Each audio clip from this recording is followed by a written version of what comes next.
할렐루야. 우리 옆에 분들과 서로 문안하겠습니다. 주님의 이름으로 사랑하고 축복합니다.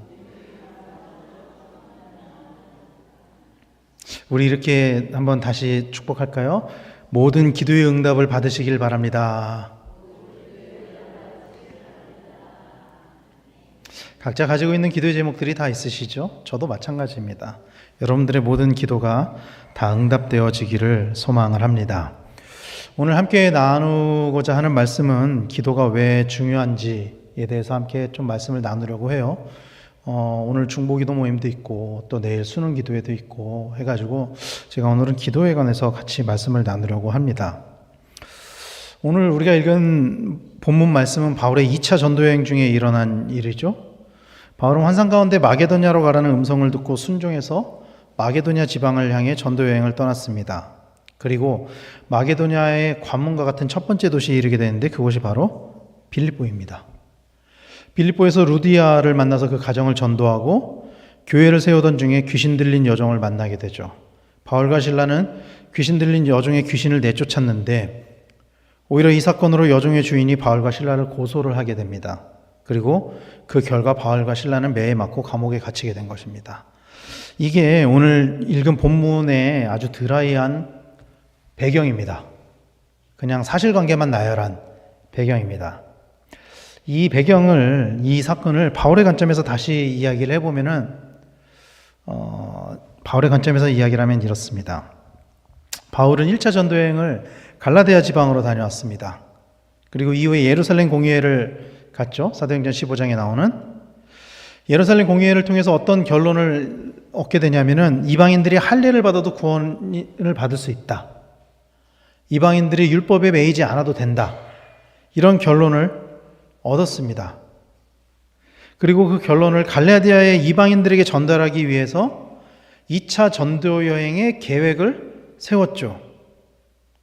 그 과정에서 마가를 데려가느냐 마가를 데려가지 않느냐의 문제로 바나바와 갈라서게 됐지만 그래도 대신 실라가 바울과 동행을 하게 됐고 그리고 또 디모데라는 평생의 동역자가 이 2차 전도여행을 시작하면서 생기게 됐어요. 바울의 2차 전도여행은 이렇게 시작을 됐어요. 그렇게 2차 전도여행을 떠나려고 하는데 성령께서 아시아로 가지 못하게 하신 거죠. 사도행전 16장 6절 7절 말씀을 보면은 성령이 아시아에서 말씀을 전하지 못하게 하시거늘 그들이 부르기아와 갈라디아 땅으로 다녀가 무시아 땅에 이르러 비두니아로 가고자 애쓰되 예수의 영이 허락하지 아니하시는지라 이렇게 말씀을 해요. 예수의 영이 허락하지 않았다. 이 7절 말씀을 지도로 보면은요 이렇게 됩니다. 그들이 부르기아와 보이세요? 저 밑에 부르기아 갈색 글씨로 그리고 그 위에 갈라디아 땅으로 다녀가 무시아 왼쪽에 무시아가 있죠. 무시아 앞에 이르러서 어디로 가려고 그랬냐면 저 위에 비두니아 그러니까 바울이 이 소아시아 지역을 1차 전도여행 갔던 것보다 좀 더 세밀하게 더 복음의 씨앗을 뿌리려고 했는데 예수의 영이 허락하지 아니하시느니라. 이 소아시아 오늘날의 튀르키예 지역을 이렇게 한 바퀴 삥 돌려고 했었던 것 같아요. 안디옥은 저 아래거든요. 수리아 안디옥 있죠. 오른쪽 아래. 이렇게 한 바퀴 삥 돌아서 오려고 그랬는데 이 비두니아를 턴해서 오려고 했었던 것 같은데 비두니아로 못 가게 하고 저 화살표처럼 마게도냐로 가게 한 거죠. 그는 부르기아를 지나서 갈라디아까지 나아갔습니다. 거기서 더 나아가 비두니아로 가려고 했지만 예수의 영이 허락하지 않았다라고 성경은 말씀하고 있습니다. 오히려 예수님은 바울로 하여금 환상을 통해서 아시아가 아닌 마게도냐로 가게 만드신 거죠. 그리고 마게도냐의 관문과 같은 빌립보라는 도시에서 루디아를 만나서 그들을 전도했습니다. 이게 사도행전 16장에 보면은 굉장히 간단하게 기록이 되어져 있지만 사실 바울의 관점에서 보면은 바울이 다 계획을 한 거예요. 어디로 가려고 다 계획을 했는데 그 계획이 다 무산이 된 거죠. 무산이 되고 전혀 계획하지도 않았고 아는 사람도 없는 마게도냐를 향해서 가서 빌립보라는 곳에 이르렀고 빌립보에서 기도처를 찾다가 루디아라는 여인을 만나게 되고 루디아를 만났는데 준비된 영혼이었던 거예요. 전도를 했더니 복음을 받아들인 거예요. 그 가정이. 여기까지 보면은 이 바울의 2차 전도 여행은요, 간증의 이야기가 넘치는, 내가 가려고 했는데 하나님이 환상을 보여주셨습니다. 환상을 보여주셔가지고 마게도냐로 갔습니다. 마게도냐로 갔는데 처음에 빌립보에 갔더니 그곳에서 하나님이 또 루디아라는 여인을 준비해 놓으셨습니다. 그 여인을 만났습니다. 만나서 복음을 전했고 그 가정이 다 구원을 받았습니다. 너무나도 간증이 많죠. 환상적인, 아주 희망적인 그런 전도 여행이라 할 수 있죠. 여러분 상상해 보셨어요? 어디로 가야 할지를 구체적으로 보여주는 선교. 오늘날 우리가 선교의 계획을 짤 때, 예컨대 우리가 단기 선교 계획을 짜면은 가기 전 몇 달 전부터 일정이 다 나옵니다. 탁탁탁탁 어디 가서 뭐 탁탁탁탁 나옵니다. 그런데 그렇게 딱 짜서 단기 선교를 딱 간 거예요. 상상을 해보자고요. 우리가 단기 선교를 어느 나라를 딱 갔어요. 갔는데 가서 이제 첫째 날 선교 모임을 다 하고 저녁에 모여서 막 이렇게 그날 피드백을 하고 기도회를 하는데 모인 사람들이 다 환상을 보는 거예요.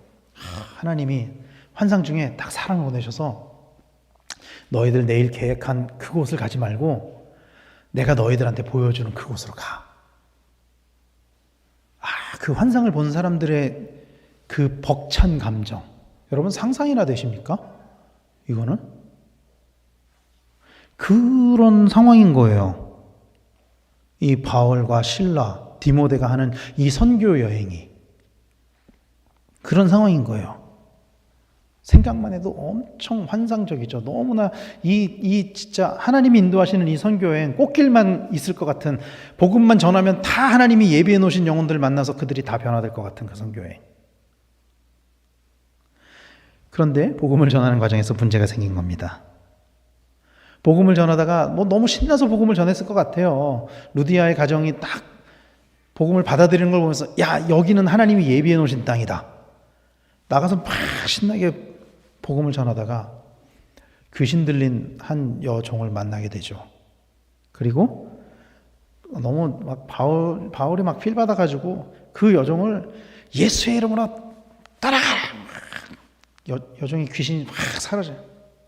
그런데 웬걸, 그 여종이니까 종이니까 주인이 있을 거 아니에요. 그 주인이 잡아서 고소를 한 거예요. 그냥 잡아가요. 그냥 오늘처럼 체포영장 이런 거 없어요. 그냥 잡아가요. 네. 왜? 여종으로 인해서 수입이 났었는데 내가 이제 수입이 안 난다. 너네 손해배상해야 된다. 니네 이거 잘못한 거다. 그리고 그 과정에서 바울과 실라가 감옥에 갇히게 된 것이죠.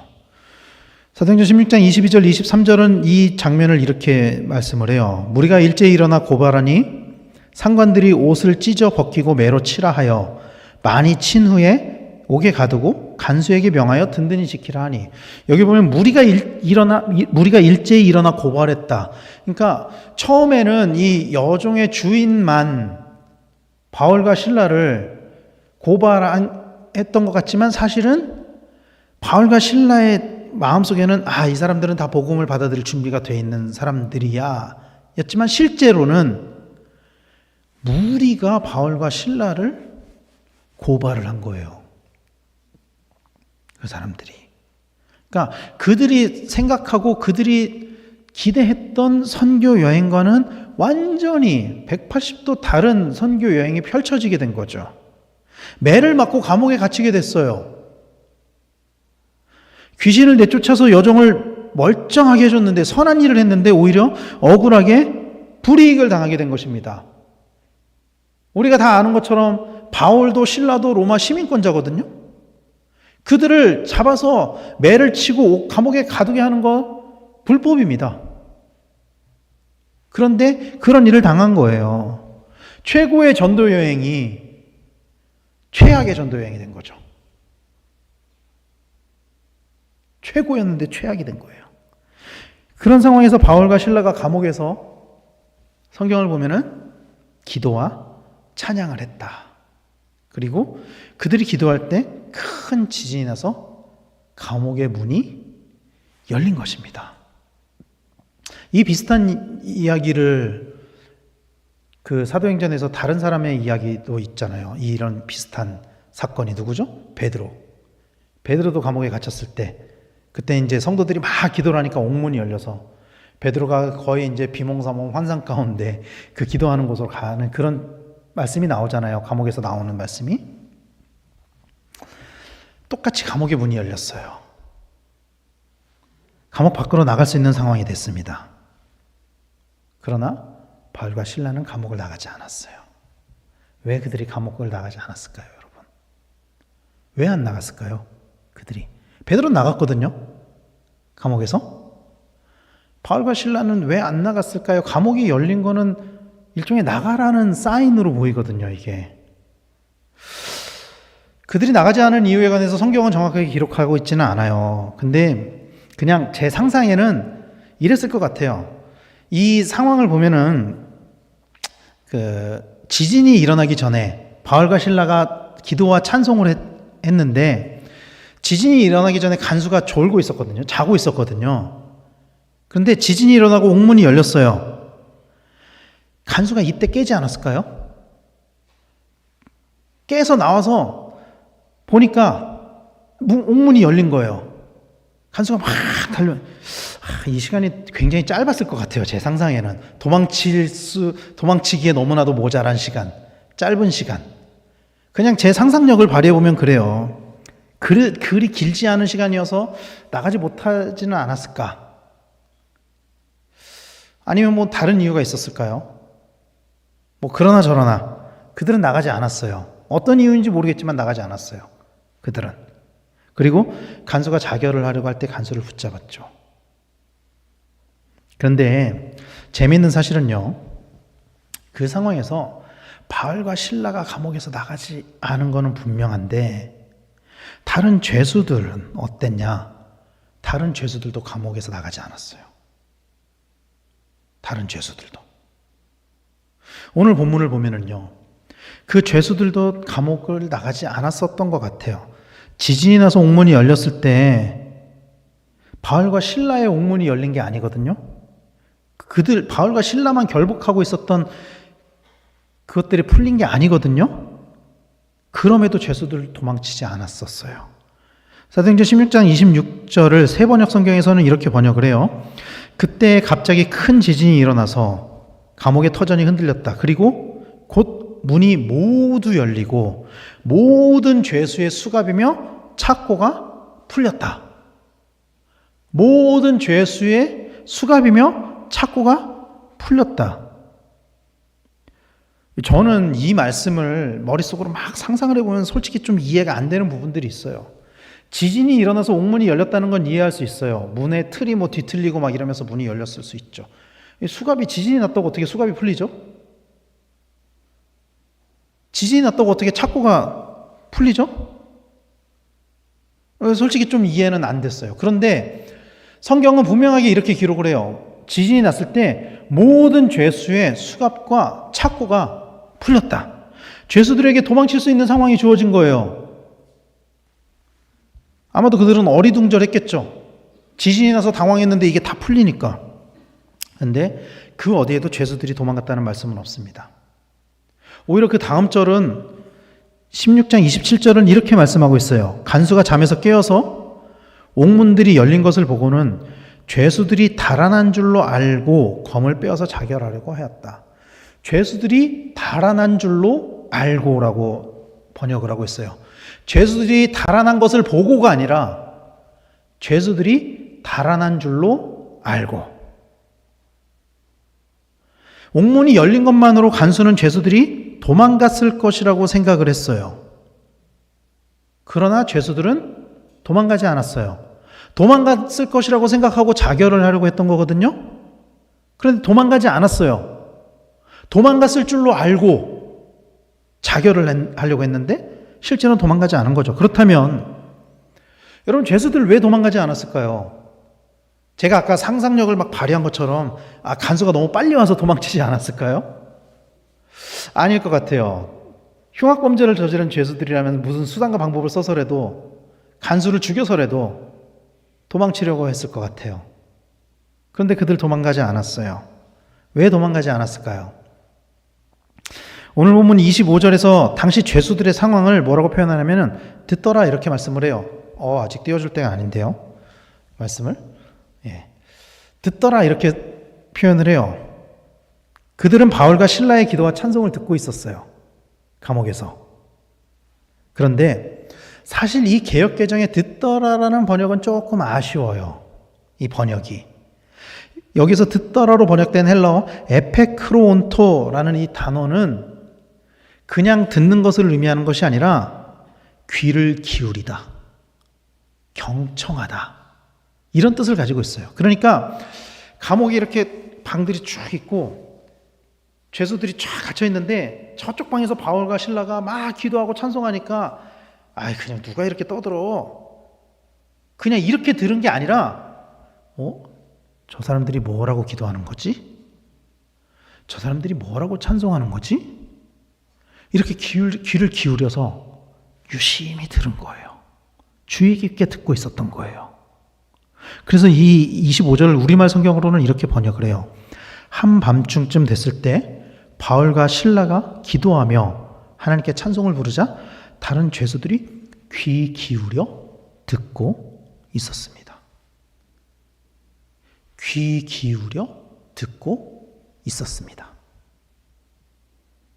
그저 그들이 하는 기도와 찬송을 소음으로 들은 것이 아니라 도대체 저들이 무엇을 기도하는지, 저들이 무엇을 찬송하는지 이거를 죄수들이 유심히 듣고 있었던 거예요. 그러면 그곳에서 했던 바울과 실라의 기도가 어떤 기도였을까요, 여러분? 자신들의 억울함에 대한 탄원의 기도였을까요? 아마도 원망의 기도보다는 오히려 하나님께 감사의 기도와 찬송을 했었던 것 같습니다. 그랬기 때문에, 그런 기도였기 때문에 억울하게 감옥에 들어간 그들의 기도와 찬송에 그곳에 있던 죄수들이 감동하지 않았을까요? 그 기도에. 만약에 하나님을 원망하고 하나님은 어디 계십니까? 이런 기도였다면 그들이 오히려 바울과 실라를 비웃지 않았을까요? 사실 저는 전에는 막연히 다른 죄수들은 다 도망갔을 거라고 생각을 했었어요. 이 상황에. 도망을 안 가는 게 이상한 거죠, 사실. 죄수들은. 당연히 도망을 갔을 거라고 생각을 했어요. 그런데 오늘 본문 이후에 그 간수의 상황을 보면은 아무도 도망을 가지 않았던 것 같아요. 왜냐하면 당시 로마법에 의하면은 죄수가 도망을 가면 간수가 그 죄수의 벌을 대신 받아야 됐어요. 그래서 간수가 자결을 하려고 했던 거예요. 그 많은 죄수들이 도망을 갔을 때 자기가 감당할 수 없으니까. 그래서 자결을 하려고 했던 거죠. 그런데 말씀해 보면 오늘 사건 이후 간수가 집으로 가요. 멀쩡히 집으로 가요. 아무런 처벌도 받지 않고 집으로 가요. 죄수들이 도망가지 않은 거예요. 죄수들이 도망갈 수 있었음에도 도망가지 않았던 이유, 그게 아마도 바울과 실라의 기도와 찬양의 능력이었을 것이다. 저는 이렇게 생각해요. 이 본문을 보면서, 묵상하면서. 사랑하는 성도 여러분, 우리가 해야 하는 기도는 이런 기도입니다. 우리가 해야 하는 찬양이 이런 찬양입니다. 하나님께 감사하고 하나님을 높이는 기도와 찬양이어야 되는 거예요. 우리의 기도와 찬양을 듣고 듣는 사람이 변화되는 그런 기도와 찬양인 것입니다. 우리가 해야 하는 기도, 우리가 해야 하는 찬양, 이런 것이라는 거예요. 요즘 우리에게는 참 많은 기도의 제목이 있습니다. 내일 수능을 보는 우리 자녀들을 위해서도 기도를 해야 되고요. 또 특별히 요즘에 몸이 아프신 분들이 참 많아졌어요. 교회에. 암투병 하시는 분들도 참 많아졌고, 그리고 다 알지는 못해도 여러 가지의 기도 제목들이 있을 거예요. 사업적으로 너무나도 힘든 분들도 계실 거고, 자녀의 문제로 고민하는 성도님들도 계실 것입니다. 제가 찾아보니까 어려움이 올 때 사람들은 그 어려움을 5단계로 그것을 받아들인대요. 첫 번째는 부정입니다. 현실을 받아들이지 못하는 거죠. 이럴 리가 없어. 내 자녀가 그럴 리가 없어. 내 사업이 이렇게 망할 리가 없어. 내가 이렇게 아플 리가 없어. 내가 이런 병에 걸릴 리가 없어. 내가 얼마나 운동을 열심히 하는데, 내가 얼마나 열심히 사업을 하는데, 내 자녀가 얼마나 공부를 열심히 하는데. 부정의 단계입니다. 두 번째는 분노와 저항입니다. 원망의 대상을 찾아서 감정을 표출하는 거예요. 누구 때문이야? 뭐 때문이야? 그리고 세 번째는 협상입니다. 조건부 수용이나 타협을 시도하는 거죠. 내가 뭐뭐 하면 이렇게 되지 않을까? 내가 어떻게 하면 이렇게 되지 않을까? 그리고 네 번째는 우울과 슬픔입니다. 현실을 받아들이면서 슬픔, 우울, 무기력증 이런 부정적인 감정이 깊어지는 단계인 거죠. 이게 현실이구나. 어쩔 수 없는 현실이구나. 그리고 다섯 번째는 수용과 적응입니다. 현실을 받아들이고 새로운 상황에 맞는 행동을 하려고 하는 거죠. 넘어지면 다시 일어나려고 하고 그걸 받아들이고. 이게 보통 사람들이 가지는 어려움이 올 때 그것을 받아들이는 단계입니다. 보편적으로 많은 사람들이 어려움이 오면 이런 단계들을 거친다고 해요. 그런데 이거는 보편적이라고 제가 말씀드렸잖아요. 그리스도인들도 마찬가지입니다. 그리스도인들도 어려움이 닥치게 되면 비슷한 과정을 거치게 돼요. 다만 세상 사람들과 그리스도인들이 이것을 받아들이는 과정이 다른 점이 뭐냐면요. 세상 사람들은 원망의 대상을 세상에서 찾아요. 근데 그리스도인들은 그 원망의 대상을 어디서 찾냐면 하나님에게서 찾아요. 그리스도인들은. 하나님, 내가 얼마나 열심히 교회를 다니는지 아시지 않습니까? 하나님, 내가 얼마나 열심히 봉사를 하는지 아시지 않습니까? 하나님, 내가 얼마나 많이 헌금을 했는지 아시지 않습니까? 하나님, 내가 얼마나 기도를 많이 했는지 아시지 않습니까? 그런데 왜 나에게 그리스도인들은 그 원망의 대상을 하나님으로 잡아요. 그리고 하나님이랑 타협하려고 해요. 하나님, 내가 좀 더 열심히 봉사하면 이거 해결해 주시겠습니까? 내가 좀 더 많이 헌금하면 해결해 주시겠습니까? 이 대상이 하나님이라는 거예요. 원망과 타협의 대상이. 그런데 오늘 본문의 바울과 실라는 그런 과정이 아니라 전혀 다른 모습을 보여요. 오늘 본문뿐 아니라 바울은 아주 많은 어려움을 당했잖아요. 바울은 그러면서도 그것으로 인해 하나님을 원망하거나 하나님과 타협을 하려고 하는 모습을 보이지 않아요. 바울은. 오히려 하나님이 자기에게 주신 말씀을 받아들이고 자기에게 주어진 은혜에 감사하는 모습을 보여요. 그러면 하나님이 바울에게 주신 말씀이 뭘까요? 하나님이 바울에게 어떤 말씀을 주셨냐? 바울의 어려움에 대해서 이런 말씀을 주세요. 고린도서 12장 9절 말씀, 공동번역으로 이렇게 말씀을 해요. 그러나 주님께서는 너는 이미 내 은총을 충분히 받았다. 내 권능은 약한 자 안에서 완전히 드러난다 하고 번번이 말씀하셨습니다. 그래서 나는 그리스도의 권능이 내게 머무르도록 하려고 더없이 기쁜 마음으로 나의 약점을 자랑하려고 합니다. 이게 바울이 어려움을 받아들이는 단계예요. 세상 사람들이 그 어려움을 받아들이는 단계랑 완전히 달라요. 완전히 달라요. 바울은 기본적으로 자기에게 주어진 그 은혜가 충분하다라고 받아들입니다. 고린도 후서에 기록된 그 수많은 핍박을 받았음에도, 수많은 매질을 당했음에도, 수없이 감옥에 갇혔음에도, 그 중에서도 어쩌면 바울에게 있어서 가장 작은 어려움일지도 모르는 그 가시를 제거해달라는 그것조차도 들어주시지 않는 그 하나님. 오히려 너한테 충분한 은혜를 줬어라고 말씀하시는 그 하나님. 그 말씀을 받아들였다는 거예요, 바울은. 그 말씀을. 바울에게 어려움이 왔을 때 바울이 그 어려움을 받아들인 단계가 그 세상 사람들이 가지는 그런 분노니 수용이니 하는 그런 단계와 전혀 다른 그런 모습을 보였다는 거예요. 그래서 바울의 기본적인 삶의 태도가 어땠냐면 이랬어요. 빌립보서 4장 4절 말씀 같이 읽겠습니다. 시작. 주 안에서 항상 기뻐하라. 내가 다시 말하노니 기뻐하라. 이것도 감옥에서 쓴 편지예요. 기뻐하라. 그러면서 12절 13절에 이렇게 고백을 합니다. 같이 읽겠습니다. 시작. 나는 곧 배부름과 배고픔과 풍부와 궁핍에도 처할 줄 아는 일체의 비결을 배웠노라. 내게 능력 주시는 자 안에서 내가 모든 것을 할 수 있느니라. 아멘. 어떠한 상황과 환경 속에서도 바울은 그것을 받아들이고 기뻐할 수 있는 일체의 능력을 가지게 되었다라고 고백을 하고 있는 거예요.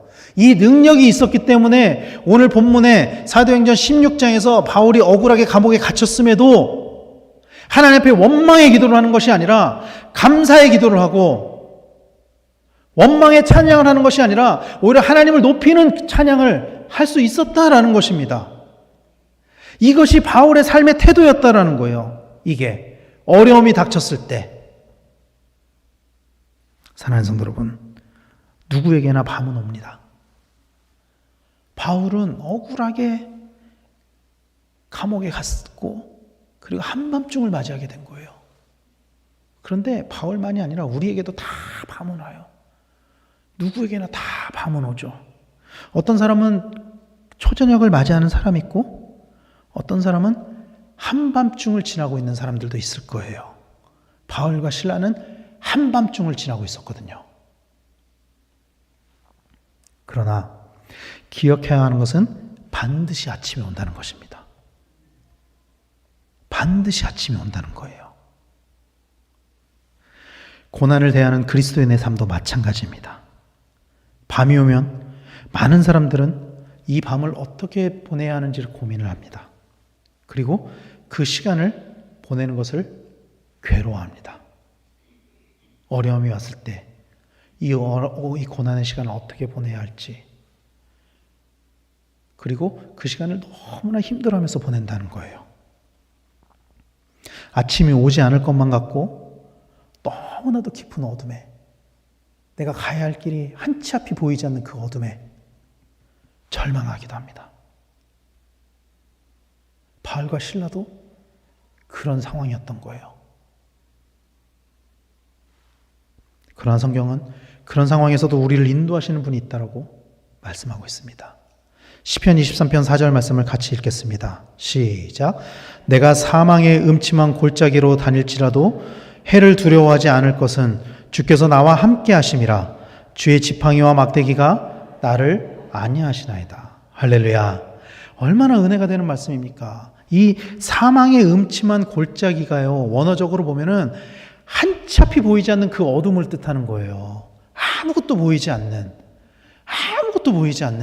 이 조그만 빛조차도 없는 그 어둠 가운데서도 해를 두려워하지 않는다라고 고백하고 있어요, 다윗이. 왜? 주께서 나와 함께 하시기 때문에. 주께서 나와 함께 하시기 때문에. 혼자 있는 것만 같고 아무것도 할 수 없을 것만 같은 그때에도 하나님이 우리와 함께 하신다. 성경은 약속하고 있습니다. 할렐루야. 믿으시길 바랍니다. 그때도 하나님은 우리와 함께 하시는 거예요. 성경이 그렇게 말씀을 하고 있어요. 그러므로 밤이 올 때 우리는 주님 앞에 무릎을 꿇어야 합니다. 왜냐하면 하나님이 그 밤에 하나님의 일을 하시기 때문입니다. 한밤중에. 오늘 본문에 보면 한밤중에 하나님이 일을 하시거든요. 한밤중에. 하나님이 하신 일은 이것입니다. 사도행전 16장 29절 30절 말씀에 간수가 등불을 달라고 하며 뛰어들어가 무서워 떨며 바울과 실라 앞에 엎드리고 그들을 데리고 나가 이르되 선생들이여 내가 어떻게 하여야 구원을 받으리이까 하거늘. 자, 보세요. 바울과 실라가 간수가 자결하려는 것을 딱 막았잖아요. 그 소리를 듣자 간수가 어떤 행동을 하냐면은 등불을 달라고 했다는 건 그 아내가 굉장히 캄캄해서 도망을 쳤는지 안 보였던 것 같아요. 간수의 눈에. 죄수들이 도망을 간 건지 안 간 건지 보이진 않지만 문은 다 열려 있고 등불을 달라고 해서 뛰어 들어간 거예요. 무서워 떨면서 바울과 실라 앞에 엎드립니다. 그리고 보세요. 간수가 두려워했던 게 뭐였죠? 죄수들이 도망칠까봐. 죄수들이 감옥에서 나가는 것을 간수는 제일 두려워했단 말이에요. 그걸 두려워해서 자결을 하려고 했단 말이에요. 근데 이 말씀에 보면은 간수가 그들을 데리고 나가요. 바울과 신라가 옥문이 열려서 자기들이 나간 게 아니에요. 간수가 데리고 나간 거예요. 이전에는 간수가 죄수들이 나갔을까봐 전전긍긍하고 막 두려워했었단 말이에요. 자기 막 목숨을 끊으려고 했을 정도로 두려워했는데 오히려 이제는 스스로 바울과 신라를 감옥 밖으로 데리고 나갑니다. 간수가.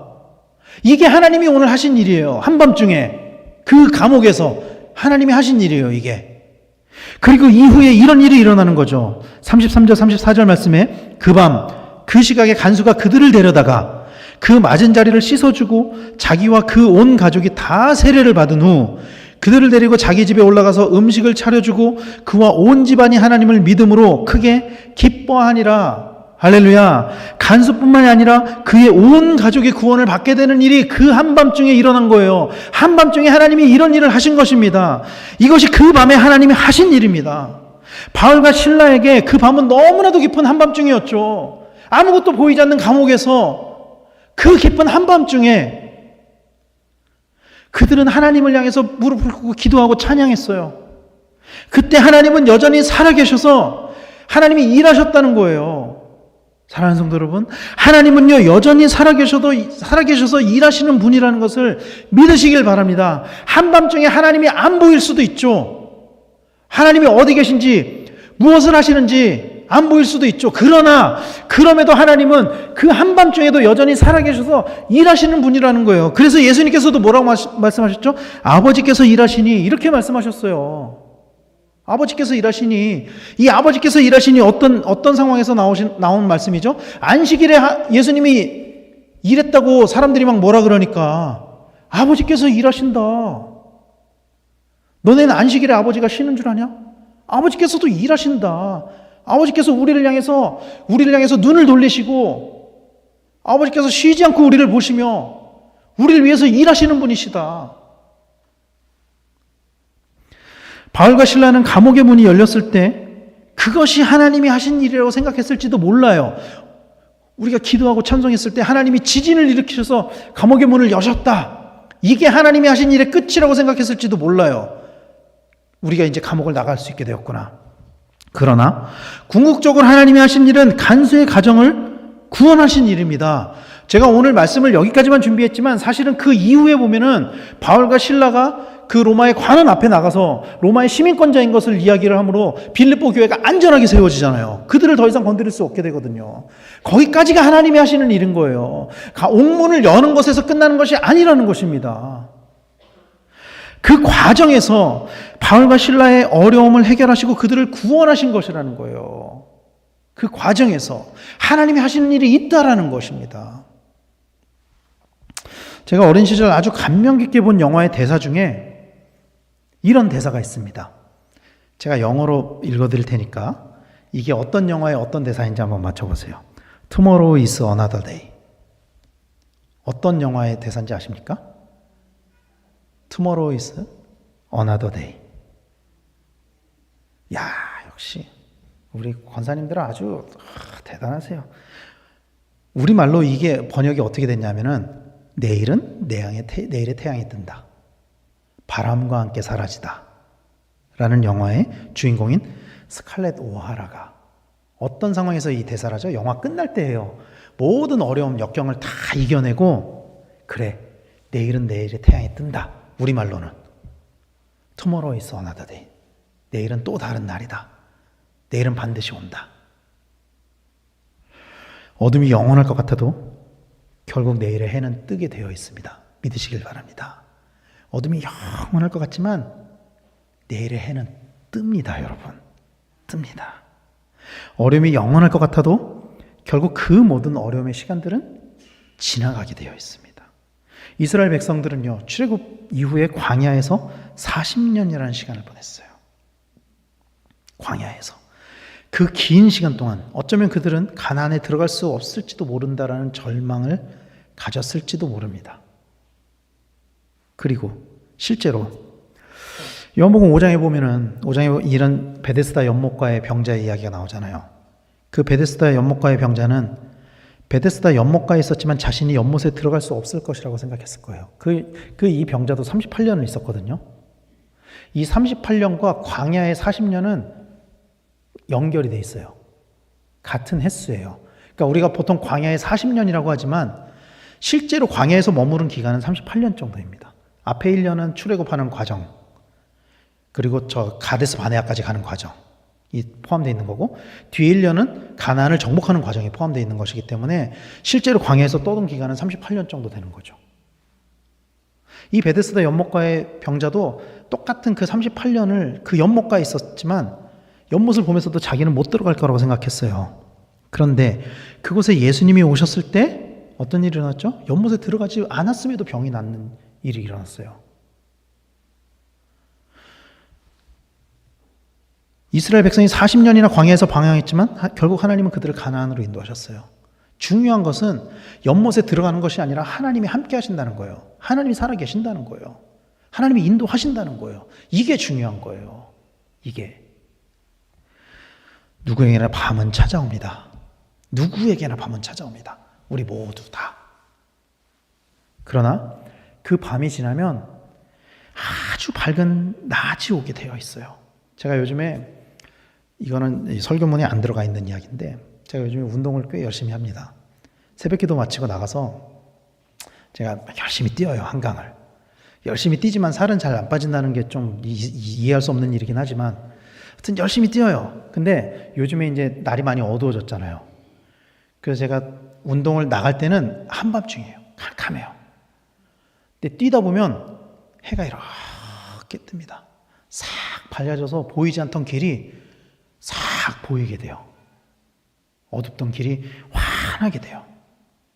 이 어둠이 지나면은 반드시 아주 밝은 낮이 오게 되어 있습니다. 그래서 로마서 8장 18절은 이렇게 말씀하고 있습니다. 같이 읽겠습니다. 시작. 생각하건대 현재의 고난은 장차 우리에게 나타날 영광과 비교할 수 없도다. 밤의 어둠과 낮의 밝음은 비교할 수 없습니다. 밤에 우리가 어두울 때 진짜 이 요만한 거를 보기 위해서 그 발버둥 치는 것과 낮에 너무나도 환하게 보이는 것이랑은 비교도 할 수 없다는 거예요. 그 영광과 광채가. 물론 우리가 누리게 될 이 영광이 반드시 이 땅의 영광을 의미하는 것은 아니죠.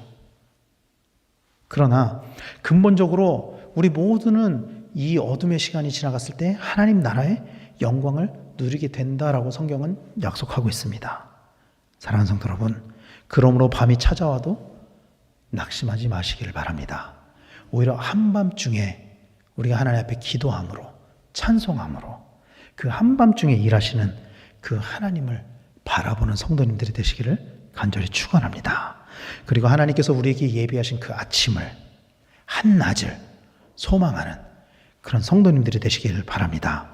그것을 소망하며 바울과 실라처럼 오직 기도와 찬양으로 하나님께 원망하는 것이 아니라, 따지는 것이 아니라 오히려 하나님께 감사와 영광을 올려드리는 그런 성도님들이 되시기를 간절히 축원합니다. 그리고 그러므로 바울과 실라가 누렸던 이 간증의 이야기들이 오늘 우리 가운데도 나타나게 되는, 또 오직 하나님만을 바람으로 그 모든 어둠을 이겨내고 승리하는 우리 강력교회 성도님들 다 되시기를 예수님의 이름으로 간절히 축원합니다. 기도하겠습니다.